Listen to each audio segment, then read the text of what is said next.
Welcome to Toffee TV. It is the Everton News Daily. Jean-Philippe-Gbamin has praised Everton's medical team and staff and thanked them for their support as he recovered from his injury nightmares to get back onto the pitch at Goodison Park the other night, 597 days after last playing an Everton match. He said Danny Donachie, Craig Porter, Adam Newell and Richie Porter all helped me.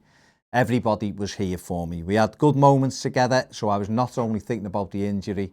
Every day I was here, I was happy. He says he now wants to be competitive, and I want to show how competitive I can be on the pitch, and I'm grateful to them for getting me back.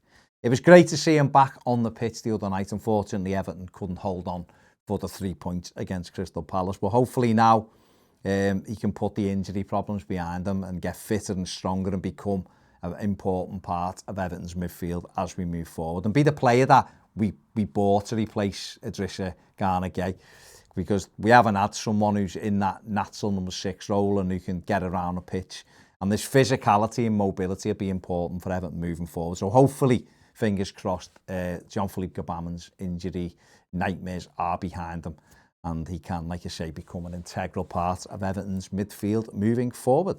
Joshua King has been linked with a summer move to Celtic.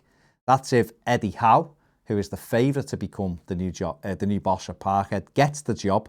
He apparently wants to take King up to Celtic. Joshua King on a short-term contract at Everton. It hasn't gone how he expected and maybe how a lot of us fans expected. He's not really being used. I think the most time he's had on the pitch was 36 minutes against Fulham. Every other appearance as a sub has been less than that. He didn't get on at all the other night against Crystal Palace. So at this moment in time, it looks unlikely that he'll stay at Goodison, but there is 9 games to go and it can change. He may get in, score a couple of goals, and that can change the thinking. But there's a few clubs looking at him, and apparently Celtic would be one option for him if Eddie Howe does get the job. So one to look out for there. Everton today have again been linked with Napoli goalkeeper Alex Meret. Former Everton scout Carlo Giacomuzzi was speaking to Area Napoli in Italy and said that he would definitely recommend Meret to Everton. He said he's a good goalkeeper, he's a young goalkeeper, he's improving all the time. And he went on to say that Carlo Ancelotti is a fan of Meret and would like to take him to Goodison Park. This link has popped up a couple of times already. Everton will have to make a decision on a goalkeeper in the summer with Robin Olsen loan due to expire in June. It had been looked as though Olsen would become a permanent fixture at Goodison Park, but again, things have happened of late that maybe have put that in doubt. And if Olsen doesn't stay, then Everton have got a decision to make on another goalkeeper. Do they bring in a number 2 or do they bring in a goalkeeper like Meret who can actually challenge Jordan Pickford for that number 1 role? So, interesting there.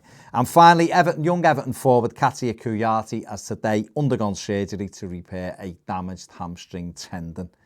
The young winger, 17-year-old, had made his debut in David Unzert's under-23 side in November. Been suffering with the injury, which has hampered his progress this season, and therefore becomes the second young Everton midfield player to have surgery this week, following on Tyler Onyango's ankle surgery yesterday. He has had his today, and he tweeted after it, "The operation was successful. We give all thanks to the Most High, and the road to recovery begins. Big season to come." So we wish Katia a speedy recovery, as we do with Tyler Onyango as well, and hopefully they'll be fit sooner rather than later and can get back up to full speed for next season. That is it for the News Daily. Give the video a thumbs up, subscribe if you haven't, and if you want more videos, including daily live videos, get over and join us on Patreon. See you later.